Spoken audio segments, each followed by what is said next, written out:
كما شفتي في العنوان ديال هذا الفيديو، اليوم غنعطيك احسن خطه اللي تقدر تبدا بها الدوره الثانيه، واخا تكون ما عمرك قريتي في الدوره الاولى ولا درتي شي مجهود. كنهضر بحال راك ولا راكي اول مره غتدخلوا للباك، نعطيك طرق واللاصق وشنو خاصك دير بالضبط. غنعطيك حتى خطط ديال العلماء اللي كانوا كيقراو بهم ومشاو بهم بعيد. غنعطيكش غير الطرق ديالهم، غنعطيك الطرق اللي استخدمتهم انا وبزاف ديال الناس كنعرفهم جابوا مونسيون تري بيان. اليوم غنوريك بلي الباك هو اسهل حاجه وغير مكبرينه في راسنا. خاصك تكون عندك الرغبه وانت باغي تجيب مزيان، حيت غتدي داك الباك بشطحه مايكل جاكسون. الا كانوا فيك هاد المواصفات، هاد المره جيب ورقه وستيلو، جلس في شي بلاصه اللي ما فيهاش صداع، تكونسونطرا معايا مزيان ويلاه نبدا. هذا الفيديو غنركز على الناس ديال السيونس بزاف. هادشي ما كاينش الا كنتي ادبي غتخرج من الفيديو، ولكن داكشي اللي غنقول طبقوا على المواد الادبيه اللي عندك واللي غدوز فيهم الوطن. الا جينا نشوفوا في هذا العالم اللي داير بينا ونمشيو بالضبط للصين، هنا غنكتشفوا باللي الطلبه والتلاميذ هما اكثر الطلبه والتلاميذ نجاحا على وجه الارض. هادشي ما كاينش هما اذكياء على العالم، ولكن كاين حاجه وحده، هما كيعرفوا يقراو بزاف وكيعرفوا كيفاش يقراو، كيعرفوا علاش كيقراو. التلاميذ الصينيين هما اكثر ناس ما كيقراوش بزاف، ماشي كما كيتصور العالم، حيت الصين كتجي في المرتبه الثانيه غير حيت عندها واحد الكثافه السكانيه كبيره. علاش التلاميذ الصينيين كيحتلوا هذه المراكز المتقدمه؟ حيت بكل بساطه التلاميذ ديال الصين كيعتمدوا على التمارين ديال الدرس اكثر من الفهم ديال الدرس بنفسه. هادشي غيوضح لينا الطريق بشويه بشويه، وتقدر تجي واحد الحاجه في راسنا باللي التمارين هما اهم حاجه، والتمارين يقدروا يخليوك تكتشف الدرس وتفهمه واخا انت مازال ما قاريهش كاع. وهنا غنعطيك واحد المثال اللي غيخلينا نكتشفوا واحد الدرس واخا حنا ما فاهمينوش كاع. بغينا نحسبوه 2 في 3 ونعتبروا كما قلنا باللي حنا 2 في 3 ما كنعرفوهاش.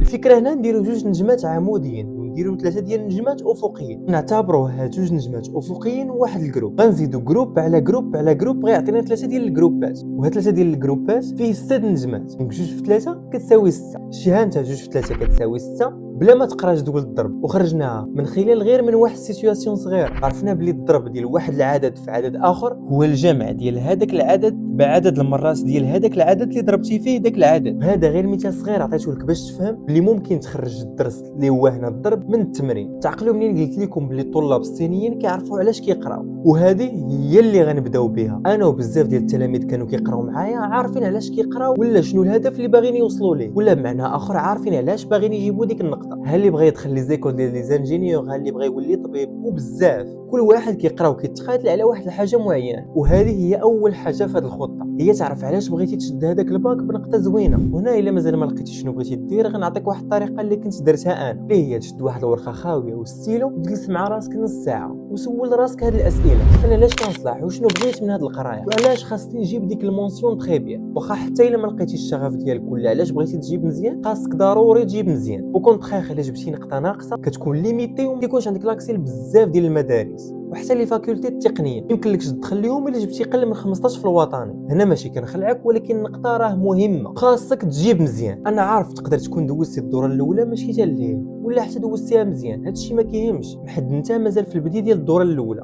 دابا في هذا الوقت كاينين بزاف ديال التلاميذ كيراجعوا الدروس ديال الماض ديال الدوره الاولى. سمحوا لي غنقول لهم غير كتضيعوا وقتكم، حيت الوطني ما عمرك كتلقى فيه لي بولينوم في الماض ولا فونكسيون كونتيني. الوطني كتحط فيه غير لوغاريتم والاكسبونونسيال اللي غالبا كتقراهم حتى الدوره الثانيه. وهذه هي ثاني حاجه في هذه الخطه، هي تقرا غير الدروس اللي عندك في الوطني، خصوصا في الماط، حيت 70% ديال الماط اللي كتحط في الوطني كتقراها حتى للدوره الثانيه. كنهضر على 16 في الماط ومعامل 7 راه كيبوشي لك النقطه. حتى في الفيزيك غتكون دوزتي يلاه 4 النقط في الشيمي و4 النقط في الفيزيك. 12 نقطه كاينه في الدوره الثانيه اللي فيها الكتريسيتي والميكانيك. وحيت انا داير هذا الفيديو باش تجيب انت مونسيون تري بيان، ضروري ما نراجعوا داكشي اللي قبل. داكشي علاش ما تخافش، غنعطيك كيفاش تراجع داكشي اللي قبل. وهذه هي الحاجه الثالثه من الخطه اللي خاصك دير، هو تعطي كل نهار لواحد الدرس ديال الفيزيك ولا شيمي. هذا النهار غتفهم فيه داك الدرس وغتخدم 10 ديال التمارين، 3 منهم غيكونوا ساهلين وطبقي غير داكشي اللي فهمتي، 4 غيكونوا متوسطين، و3 في الاخر غيكونوا صعاب. انا ما كنهضرلكش على الفهمه السطحيه، ولكن كنهضر لك تعرف كل حاجه منين جات. راه عندك نهار كامل كافيك باش انك تفهم الدرس وتخدم هاد التمارين اللي قلت لك.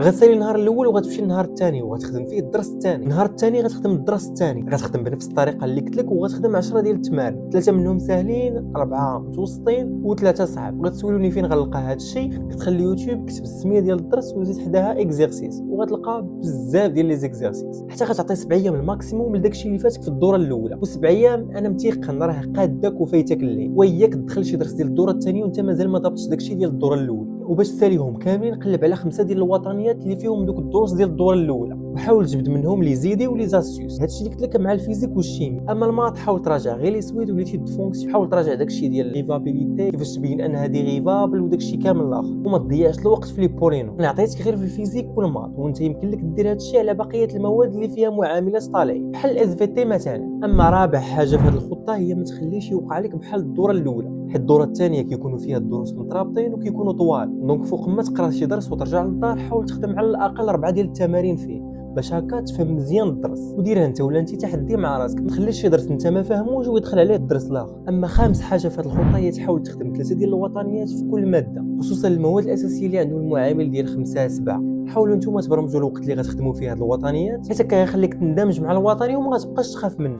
اما اخر حاجه في هاد الخطه دائما دير والديك قدام، بغاو حتى هما يفتخروا بولدهم، بغاو حتى هما يفتخروا بولدهم اللي جاب مزيان قدام الناس ويقولوا هذاك ولدي ولا هذيك بنتي. بغاو حتى هما قدام كلشي يقولوا ولدي نجح وجاب نقطه واعره. بغاو حتى هما يحسوا باللي داكشي اللي داروا 12 عام هذه ما مشاش باطل وعطى نتائج. بغاو حتى هما ولدهم يولي طبيب ولا بنتهم تولي مهندسه.